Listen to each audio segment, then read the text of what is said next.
चलिए guys start करते हैं crash course of inert gas zero group. हमने अब तक आपको पूरा S block, P block, boron family, carbon family, nitrogen family, oxygen family, halogen और ये मेरा लास्ट क्रैश कोर्स जो रिवीजन है अपना पी ब्लॉक का मैं ख़त्म करने आज जा रहा हूँ। एक मैंने सीरीज स्टार्ट किया था ब्लॉक केमिस्ट्री का आपको क्रैश कोर्स प्रोवाइड करने का, आज उसका लास्ट लेक्चर है। जीरो ग्रुप को मैं कवर कर रहा हूँ तो पूरा एस ब्लॉक पूरे पी ब्लॉक का आपको क्रैश कोर्स मैं प्रोवाइड कर दिया हूँ। जो भी स्टूडेंट अभी तक इसको नहीं देखेंगे वो जाके डायरेक्टली मेरे यूट्यूब चैनल पे जाके इसको देखें, सर्च करें एस ब्लॉक पी ब्लॉक, सबका आपको क्रैश कोर्स मिल जाएगा।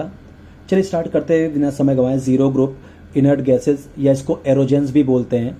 देखिए जनरल इलेक्ट्रॉनिक कन्फिगरेशन मैं सब ग्रुप में बता देता हूँ, यहाँ बता रहा हूँ NH2 NP6 क्योंकि इनके वैलेंस शेल में 8 इलेक्ट्रॉन है, इनका ऑक्टेट कंप्लीट है, इसलिए केमिकली ये इनर्ट होते हैं। कौन कौन से हैं ये gas? Helium, neon, argon, krypton, xenon और रेडॉन। हीलियम के बारे में दो चार बातें याद रख लीजिए। इसका इलेक्ट्रॉनिक कन्फिगरेशन 1s2 होता है, ये नॉन इन्फ्लामेबल है, सेकेंड लाइटेस्ट गैस बोली जाती है, हीलियम को सेकेंड लाइटेस्ट गैस है। और liquid helium is cryogenic used in cooled atomic reactor. तो ये कुछ बातें हीलियम के बारे में आप याद कर लेंगे। आर्गन के बारे में कुछ बातें याद कर लीजिए। 1% पाई जाती है by volume in air, air में 1% बाई वॉल्यूम पाई जाती है। Used in electrical bulb to create inert atmosphere, electrical bulb में यूज करते हैं ऑर्गन को to create inert atmosphere. And used in metallurgy of titanium, ये पूछा गया है, used in metallurgy of titanium argon का यूज करते हैं। और रेडॉन के बारे में तो रेडियो एक्टिव है, used in cancer therapy. Neon जो होता है यूज्ड इन एडवर्टीजमेंट में यूज होता है। कुछ पॉइंट्स इनर्ट गैसेस के बारे में जान लीजिए। मेंडलीफ के समय बेटा इनर्ट गैस डिस्कवर नहीं थी, उस समय तक इनर्ट गैस नहीं थी।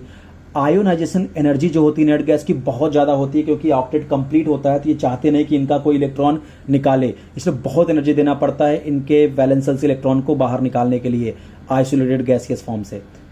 इलेक्ट्रॉन एफिनिटी ऑलमोस्ट जीरो होती है क्योंकि इनका ऑक्टेट कंप्लीट है, तो ये बाहर से इलेक्ट्रॉन को ऐड करना ही नहीं चाहते क्योंकि इनका ऑक्टेट कंप्लीट है, इसलिए इलेक्ट्रॉन एफिनिटी इनकी जो जीरो होती है। ना तो ये जलते हैं ना तो जलने में हेल्प करते हैं, नाइदर बर्न और help in burning. Identified by their characteristic spectra, इन सब के अपने अपने कैरेक्टरिस्टिक स्पेक्ट्रा होते हैं, उससे हम इनको आइडेंटिफाई करते हैं। At earth helium was obtained by radio active mineral such as cleveite, monazite and pitch blende. तो ये पॉइंट आप याद रखिएगा कि जो हीलियम हम अर्थ से ऑब्टेन करते हैं वो कुछ रेडियो एक्टिव मिनरल है जिससे हम हीलियम को निकालते हैं, उनके नाम याद रखिएगा, क्लेवाइट, मोनाजाइट और पिच ब्लेंड। आप अगर बात करें इनके सोर्स क्या है इनर्ट गैसेस के, तो बहुत ध्यान से देखिए आप इनके सोर्स क्या है। मेन सोर्स इनर्ट गैस का है एयर, बट एयर में रेडॉन एब्सेंट होता है। दूसरा है स्प्रिंग वाटर जिसमें हीलियम नियॉन आर्गन होता है, और नेचुरल गैस है जिसमें हीलियम पाई जाती है। कंपाउंड्स की बात करें तो मोस्टली बेटा इनके कंपाउंड्स तो ये मोस्टली नहीं बनाते, बट जेनॉन के ही कंपाउंड्स हमको पढ़ने होते हैं कि जेनॉन एकमात्र है जो फ्लोराइड, जेनॉन ऑक्साइड और ऑक्सीफ्लोराइड्स वगैरह बनाता है। देखिए पहले इनके कुछ एक कंपाउंड्स बनते थे जिनको हम क्लैथरेट्स या केज कंपाउंड बोलते थे। ये कोई ट्रू कंपाउंड नहीं होते थे बेटा, ये फॉल्स कंपाउंड होते थे और नॉन स्टाइक्योमेट्रिक होते थे। और नियॉन और हीलियम तो बिल्कुल भी क्लैथरेट भी नहीं बनाता, ठीक है। और क्लैथरेट जो बनते हुए हैं केवल फिजिकल फोर्स ऑफ अट्रैक्शन होता है। मान लो ये कोई होस्ट है, यहाँ पे कोई ऐसे नॉच है या पोर है, तो इनर्ट गैस क्या करते हैं बेटा, एज अ गेस्ट इसमें आके बैठ जाते हैं, फिर इनका जब मन करता है यहाँ से निकल जाते हैं। तो इस कंपाउंड को हम ट्रू केमिकल कंपाउंड नहीं बोल सकते क्लैथरेट्स को, तो ये ध्यान रखेंगे। Helium, neon, argon, no compound yet known, अभी तक इनके कोई भी कंपाउंड नहीं मिले। जो भी मुझे अब तक कंपाउंड मिले हैं वो जेनॉन के ही मिले हैं। तो जेनॉन के या तो फ्लोराइड्स मिलते हैं, जेनॉन के ऑक्साइड्स मिलते हैं और जेनॉन के ऑक्सीफ्लोराइड, ठीक है। तो चलिए जेनॉन के पहले फ्लोराइड्स के बारे में कुछ चर्चा कर लेते हैं। जितनी बातें इंपॉर्टेंट निकल के आती हैं वो मैं आपको देने जा रहा हूँ।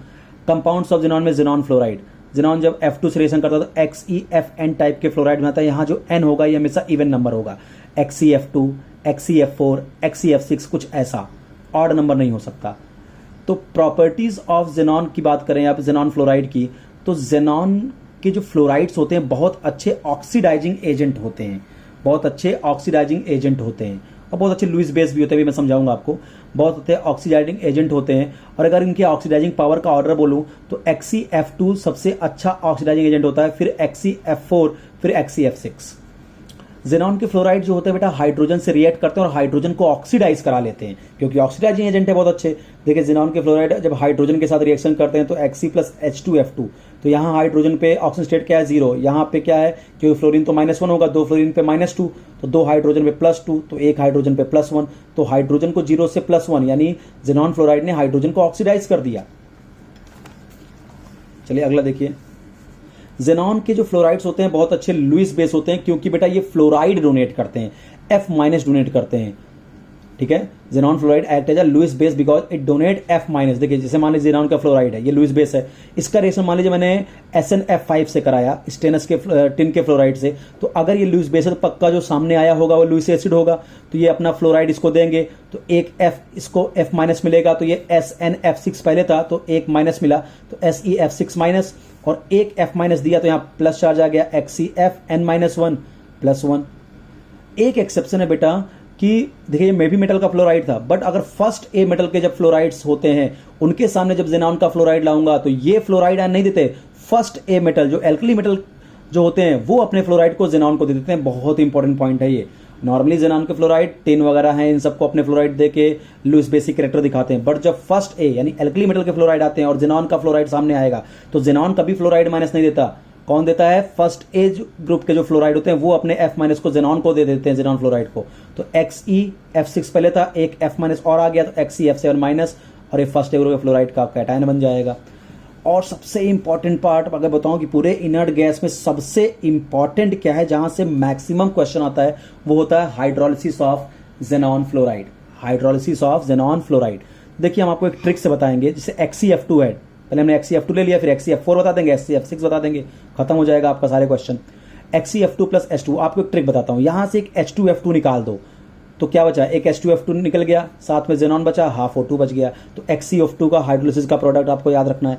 अब आगे देखो आपको ट्रिक से बताता हूं, XeF6 और वाटर है, आपको जब तक H2F2 निकाल सको तब तक निकालते जाओ। तो पहला वाटर आया, जब पहला वाटर आएगा बेटा तो यहां से H2 यहां से F2 निकालो, तो H2F2 निकल गया, क्या बचेगा XeF4, और ये ऑक्सीजन उससे जाके जुड़ जाएगा तो XeOF4 बन गया बेटा। अब देखिए फिर वाटर ले आया, क्योंकि अभी भी F2 यहां से निकल सकता है, तो फिर वाटर ले आया, डिपेंड करेगा कितना मोल वाटर दिया है आपको क्वेश्चन में। फिर से एक वाटर लाया, तो अब देखो फिर H2F2 निकल सकता है, देखो मैंने बाहर कर दिया H2F2। अब क्या बचा, XeOF2 यहां बचा और एक O और आ गया, तो Xe ये वाला O इसको मिल गया, XeO2F2 बच गया। क्या अभी भी H2F2 निकल सकता है? यस, अभी भी 2 फ्लोरीन है। फिर हमने वाटर लाया, फिर H2F2 निकल गया, तो क्या बन गया अब देखिए XeO3, क्या बचा XeO3, और ये बहुत ही एक्सप्लोजिव कंपाउंड होता है XeO3। इसका बॉन्ड एंगल भी याद कर लीजिए 103, हाइड्रोजन वगैरह सब आप निकाल सकते हो, सब मैं आपको केमिकल बॉन्डिंग में बहुत डिटेल में समझाया है, ठीक है। तो XeO3 ये एक्सप्लोजिव कंपाउंड होता है कंप्लीट हाइड्रोलिसिस के बाद। अब चलिए XeF4 में आ जाएं, तो XeF6 समझा दिया, XeF2 समझा दिया, दोनों को आपको ट्रिक बता दिया। अब XeF4 में आइए, तो अगर XeF4 का बेटा पार्शियल जब हाइड्रोलिसिस होगी ना, तो बस क्या होगा, आपका एक ही बार एक ही वाटर आएगा। आपका ट्रिक ऐसा समझिए, पार्शियल हाइड्रोलिसिस -80 डिग्री सेल्सियस पे होती है, तो एक बार ये H2F2 बाहर हो गया, क्या बच गया, जब अब यहां से H2 यहां से F2, तो यहां से XeF2 बचा और ये O आ गया, तो XeOF2, तो ये बन गया। अगर कंप्लीट हाइड्रोलिसिस कराओगे तो पहली बार तो ये बनेगा, फिर इसका वाटर से रिएक्शन हो जाएगा तो ये भी F2 निकल जाएगा और XeO3 बनेगा, और प्रोडक्ट ड्यूरिंग XeF2, XeO3 तो बनेगा ही बनेगा, साथ में जो प्रोडक्ट हाइड्रोलिसिस ऑफ XeF2 के बाद बना था वो भी बनेगा। वो क्या था, Xe + हाफ O2, ये भी बनेगा, ध्यान रखेंगे इस बात का। Xenon fluoride not stored in glass vessel, xenon के फ्लोराइड को बेटा हम ग्लास वेसल में स्टोर नहीं करते। क्यों? जब जेनॉन फ्लोराइड को हम ग्लास के वेसल में डालेंगे तो जेनॉन फ्लोराइड जो होता है वो जो ग्लास में SiO2 होता है उसके साथ रिएक्ट करके एक्सप्लोजिव बना लेता है, XeO3 बना लेता है, इसलिए हम उसको ग्लास में स्टोर नहीं करते। And the last point for inert gas, और आपका ये P ब्लॉक पूरा कंप्लीट करने वाला हूं आज मैं। ये देखिए जेनॉन फ्लोराइड को फिर स्टोर कहां करते हैं भाई, ग्लास में स्टोर नहीं करते, क्योंकि XeO3 एक्सप्लोजिव बन जाता है सिलिका के साथ रिएक्शन करके। तो जेनॉन फ्लोराइड को हम स्टोर करते हैं मोनाल मेटल में। मोनाल मेटल एक तरह का एलॉय है बेटा, मोनाल मेटल। तो मोनाल मेटल में कौन कौन से मेटल होते हैं ये पूछता है आपसे। जेनॉन फ्लोराइड को हम कहां स्टोर करते हैं, मोनाल मेटल में, और मोनाल मेटल में कौन कौन से मेटल होते हैं, किसका कौन सा एलॉय है, ये तो उसका याद करने एक ट्रिक बताता हूं। मोनाल मेटल कैसा एलॉय है, उसमें कौन कौन से मेटल हैं, तो इसके याद करने का ट्रिक सुनो। मोना क्यों नहीं फंसी, मोना क्यों नहीं फंसी। मोना का मतलब मोनाल मेटल में कौन कौन मेटल, क्यों, क्यों का मतलब कॉपर, नहीं का मतलब निकिल, फंसी का मतलब Fe आयरन। तो कॉपर निकिल आयरन के जो एलॉय है उसको बोलते हैं मोनाल मेटल। तो इस तरह से बेटा मैंने आपको पूरा एस ब्लॉक पी ब्लॉक आपको क्रैश कोर्स आपको पूरा मैंने प्रोवाइड कर दिया। अब आप अच्छे से पढ़ते रहिए, इतना कम से कम आप जरूर करके जाइएगा एंट्रेंस एग्जामिनेशन के समय। Thank you.